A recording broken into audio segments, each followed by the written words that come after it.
नाले वारो सहाफ़ी ऐं सराइकी अवामी संगत जो अॻवान नज़ीर लिगारी साहब जिन खे गुज़ारिश कंदासीं त पाण अचनि ऐं तकरीर कनि। नज़ीर लिगारी साहब। काबिल एहतराम लाल जरवार साहब, असन दोस्त नूर मोहम्मद कातियार साहब, अवामी तहरीक जी मरकज़ी कमेटी जा अॻवान, असांजूं भेनरूं, असांजा दोस्तो साथियों, अॼु असां सिंध जे अज़ीम अॻवान जी छहीं वरसी मल्हायूं पिया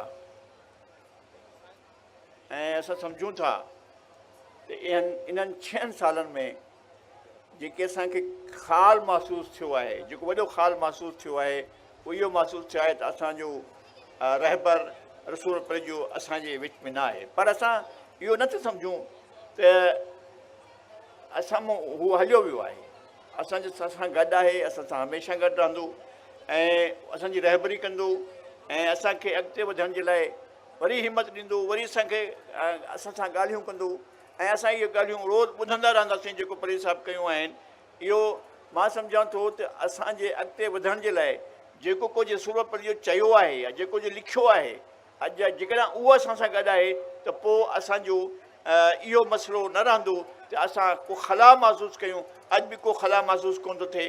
जीअं चयो असांजे अॻवान जनाब ॾाढा कादिर रांटो चयो त परे साहब जे वञण खां पोइ पार्टी मौजूदु आहे। जीअं असांजे ॿियनि दोस्तनि चयो त पार्टी मौजूदु आहे ऐं हुनखे इहो न थियो आहे त महसूसु त वॾो असां में घटिताई थी वई आहे। कोई घटिताई न थी आहे ऐं असांखे कोई अहिड़ी कमी महसूसु न थी आहे, छो त परवेज़ साहब पाण पंहिंजी फ़िक्र सां, पंहिंजे नज़रिए सां, पंहिंजे साफ़ मौक़िफ़ सां अॼु बि असांजे साम्हूं मौजूदु आहे। असीं हुनजे मौक़िफ़ खे सम्झी सघूं था। असां रसूल परी जे खे हर वक़्तु पाण सां गॾु सम्झूं था त जेको बि मसइलो अचे असां सां गॾु हुजे।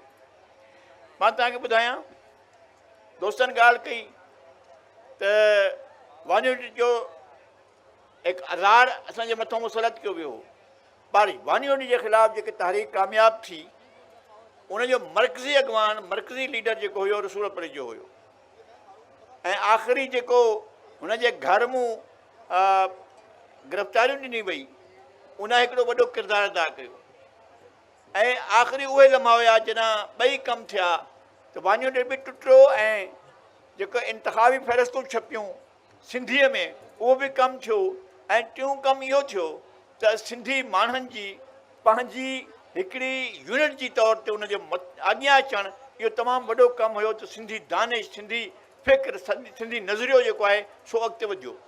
दैट इज़ नॉट द बुर्जुआ नज़रिया। सिंध जो नज़रियो अवाम दोस्त नज़रियो हुयो, रसूल परे जो नज़रियो हुयो, सोशलिस्ट नज़रियो हुयो ऐं उहो नज़रियो अॻिते वधियो।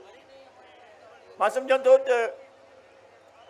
परवेज़ साहब हिकिड़ी ॿी वॾी कोशिशि कई 1969 में, 1969 में परवेज़ साहब हैदराबाद में सराइकी कॉन्फ्रेंस कई ऐं उहा सराइकी कॉन्फ्रेंस बाक़ी सराइकी माण्हुनि जे लाइ संग मीर साबित थी। सभ खां पहिरीं सराइकी कॉन्फ्रेंस सॼे पाकिस्तान में सभ खां पहिरियों 1969 में परवेज़ साहब कई। उहा असांजी हिकिड़ी वॾी संग मीर हुई असांजे लाइ।